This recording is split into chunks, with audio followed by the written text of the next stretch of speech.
the Minister. Let's go live to him, and he's speaking about the Greenbelt. Which is separate from this proposal. We will ensure that the next 10-year review of the Greenbelt is led by an impartial, nonpartisan group of experts in conservation, agriculture, and environmentalists. It will be focused on the preservation of our water resources, protection of natural heritage, and preservation of farmland. What we're trying to do and what we will ensure is that the politics are taken out of the review process. The Auditor General will be consulted to ensure that the review is fair and aligned with recent recommendations to improve the process. And I will, of course, be providing some additional details on the review at a later date. And with that, I can take any questions. So, Minister, just to be clear, there's no exceptions, there's no loopholes to get land out of the Greenbelt unless it's through consultation and legislation in the future. That's right. What about your government's proposed Highway 413 would traverse Greenbelt land? What about that land, sir? The Act, as it was established by the previous government, allows for infrastructure to be undertaken in the Greenbelt area. Is there some irony here, Minister? You're essentially doing everything that you did wrong, and you're putting it into this legislation. Yeah. No, that's a good question. Look, I've said in the House on a number of occasions that we undertook a process or a public policy decision that clearly was not supported by the people of the province of Ontario. The process was not supported. The Premier has been clear that that was not an appropriate process. Underlying that was our desire to make progress on building 1.5 million homes, but we are listening. We are ensuring that that going forward, that any process with respect to the Greenbelt is done in the most public and open fashion that we can provide through the Legislative Assembly, which would require passage of a piece of legislation through the legislature. Minister, though, it begs the question, why didn't you do it all this way in the first place? Yeah, look, I understand that. We were seized with and remain, frankly. I've said it constantly and I continue to say it. We want to make progress on building 1.5 million homes. But ultimately, this was not how the people of the province of Ontario wanted us to go about doing that. So we've listened. We're returning all of the land. Benefiting to the tune of $8.3 billion. I think what we've said is the process was not one that the people of the province of Ontario supported. I think overwhelmingly we're hearing across, and I'm hearing it across the province, frankly, not just here in the GTA. I'm hearing it from communities all over, that they want to help participate in building 1.5 million homes. I'm hearing it from small communities in Northern Ontario. They're saying, don't forget about us when you're talking about building 1.5 million homes. I'm hearing it from large and small communities, and I'm going to remain focused on that. So look, while this is not going to be part of that, obviously, I'm optimistic at the same time that the cooperation and the advice that I'm getting from municipalities across the province will help us lead to the ultimate goal of building more homes for people. So Minister, can you talk about now the argument that the Premier and your predecessor and you have made that these Greenbelt lands were necessary to build those 1.5 million? Are you acknowledging that all the experts and all the reports have said that that was not true? You're acknowledging that you were wrong about that? Look, what I'm saying is this, that we are going to redouble our efforts across the province of Ontario. Look, we just had in Mississauga just the other day a community that rejected increasing density in a very real way. And I'm saying to my municipal partners, okay, we hear you, but make no mistake about it. We are going to redouble our efforts to build homes around transit and transportation infrastructure across the province. Everybody has to do their part in helping us build 1.5 million homes. Nobody can take a pass on it. I've got a lot of messages from people who have, from municipal councils in some parts of the GTA that say their community has already done its part. Well, no. We're going to move very quickly on the housing affordability task force recommendations. Many of the municipalities are sending me back their top 5. We sent a letter to them earlier. What are the top 5 things that we can move on? And we're going to move really quickly on. We're going to double down because we're going to make progress on that. On the review. Yep. So when the review was first announced, the Premier said there were 700 or so outstanding requests for Greenbelt removals that would be considered in this review. I think you hinted at the same. Is that still the case? This review you're talking about now with the environmentalists will look at 700 more carve-outs from the Greenbelt? Look, what we're going to do is put together an outside panel from government. It will be, as I said, it will be based on the principles of the Greenbelt. As I said, preservation of water resources, preservation of agriculture, and protection of natural heritage. We will look outside of government to experts in those particular areas. We will submit the proposed makeup to the Auditor General and the Environmental Commissioner to ensure that the process is a supportable process, that it is a fair process, and we will let them do their work. In the meantime, through this legislation that we're introducing today, a consultation process will begin with the municipalities that are impacted. And with First Nations communities, with respect to the legislation that we've Minister, on Schedule 3, who is being protected from personal liability? We said earlier, similar to in 2005, we followed the provisions in 2005 that protected the government, that provided enhanced immunity protections for the government, similar to what was done in 2005 when the original act was brought forward. So you yourself, the former Minister of Housing, the Premier, everyone has been protected from liability? Similar provisions as to were in place in 2005. There's not a gap between what was in place in 2005 and what is in place with this legislation. So, to be clear, though, that means that no member of the Ontario government can be held liable for the changes that were made to the Greenbelt in this round. That is what the strength and immunity allows. It does protect government from outside claims on this in this area, similar to 2005. When are we going to get a debate in the House on the reprimand for Steve Clark?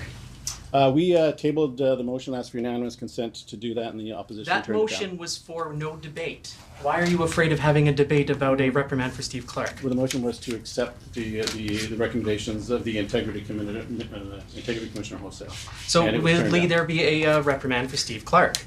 As I said, it was we brought forward a. So you're just going to try once, and now we're going to drop it. I guess if you'd like me to finish, I'll complete. Let me know when you're done. Okay. You done? As soon as we brought we hear an forward. actual answer, or is there going to be Next a reprimand? Minister, have you heard anything from developers? Any pushback on this so far? No, I think it was clear that this was coming. The Premier announced it in Niagara Falls that we were doing this. If anything, I think they're looking towards us now. Home builders are looking towards us to ensure that we move quickly on the recommendations of the Housing Supply Action Plan. They want us to move quickly on that to provide certainty. But I'm also hearing from municipalities, frankly, that are saying, "All right, let's move on. Let's get this behind us. Let's move on, and let's get our work done." Developers make requests to remove more land from the Greenbelt as part of the review process. Will the government entertain those or look into those To requests? say that will all be done by an independent panel outside of government entirely. That'll be up to the panel to decide, but any request will be based on the three principles underlying the creation of the Greenbelt. As I said, protection of farming, protection of water resources, and protection of natural heritage. As I said, we'll have outside experts clear of government who will review that process, and we will submit that to the Environmental Commissioner both before and at the conclusion of the process. And any changes will have to be made through a legislative process and full debate in the Legislative Assembly. Minister, is the removal of the regulation that to date is how land gets added to the Greenbelt, is that a consequence of the fact that going forward there will have to be legislative changes to that, or does it finalize the Greenbelt? Well, I think it's both, right? So in order for a government to make legislative changes or to make boundary changes in the future, they will have to bring legislation forward in the House. That'll have to be debated and go through the committee process. That will then also commence a posting on the regulatory environmental registry as well. So it's enhancing the process by making it so that it's not solely on regulation, it's not solely through order in council. It is something that will have to happen through a bill being introduced in the legislature. And have any staff in your office or in your ministry spoken to the RCMP yet as part of its investigation? Look, as I said in the House, we're prepared to work with the RCMP. To this date, they have not contacted us. They've not asked for anything. They've not been in contact with us at all. If they do, we will stand ready to assist in any way that they request. Nobody's conducted an interview with the RCMP at this point. The RCMP has not contacted us yet. No. Why are you moving to censure Sarah Gemma? I mean, she's apologized, the NDP leader has accepted it, so why are you moving forward? Yeah, look, I think it's we did this in the last session of the legislature when Mr. Hillier said equally inflammatory remarks. The House moved very, very quickly. In that instance, he attacked a Muslim federal cabinet minister. In this instance, it is different. Ms. Gemma, the last I checked, had not taken down the original statement as she was asked to do by her leader. And as such, we will be moving forward consistent as we were in the last Parliament in this Parliament. Minister, can you clarify on the Duffins Rouge piece? Yeah. That what you're doing today, does that restore exactly Yeah. status quo ante what was in place before? Yeah. Because I can't, I've just read the legislation. Yeah, no, I know. Yeah. So what existed, the protections that existed by that legislation are now being restored right. exactly word for word as they That's were? right. We're restoring the draft. Yeah, absolutely. Back to Sarah Gemma for a moment. Yep. What if she doesn't do what you're asking? What are there repercussions? The motion, I don't have it in front of me, but the motion would give the Speaker permission not to recognize Ms. Gemma in the House until she apologizes to the House for the remarks that she's made. So essentially that. Similar to the same motion that this House unanimously passed with Mr. Hillier. So is it essentially a fait accompli because you have a majority? No, we will debate that. We'll debate it in the House, and we'll see how the House goes. But assuming it passes. I think it's pretty safe to say that Conservatives are feeling very passionate about this, and that it will see a very large, almost unanimous, I would suspect, support from the Conservative caucus. So assuming it passes, Minister, does that mean she will no longer be able to speak in the legislature? She, as I said, similar to the previous motion with Mr. Hillier, she'll be able to apologize. It's a bit different in that Mr. Hillier was asked to apologize to Minister Alghabra in a fashion that the Speaker was happy with, to ensure that it was a sincere apology. In this instance, we are calling on Ms. Gemma to apologize to the legislature, and as I said, we'll debate that later on this week. Mr. Calandra, can you give us an update on the other 14 recommendations from the Auditor General? Where is the government on those?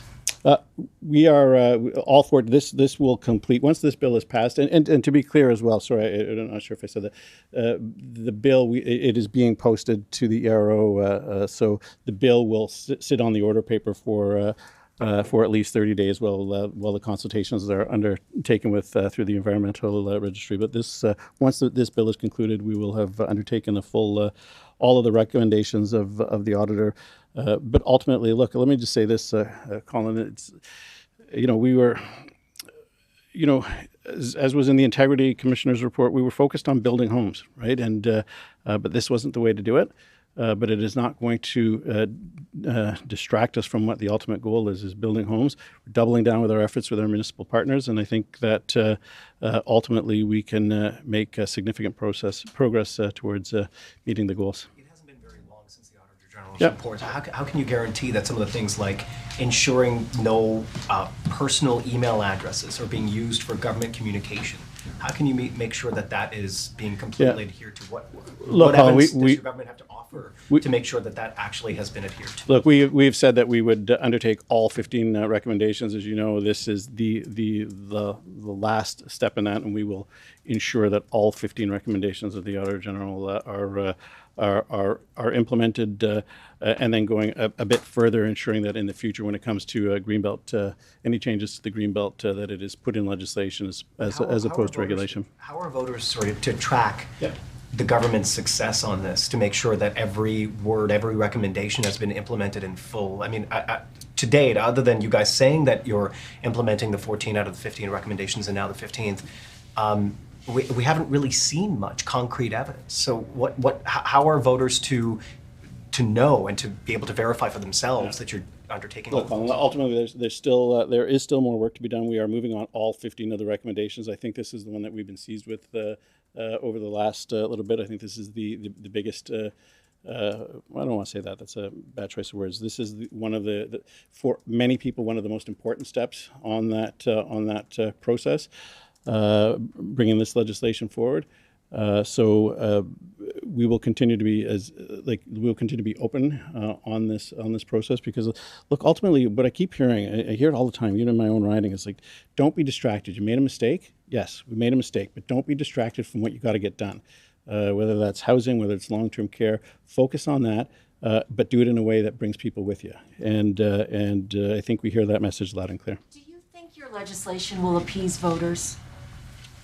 Look, I think, I don't know if it's about appeasing voters, if I can say that. And I know, look, I know the Premier acknowledged we made a mistake. I see Colin, is it about appeasing voters? Look, we wanted to build homes, right? We wanted to build homes. That is foundational to everything that we've been doing. Let me just finish because it's important.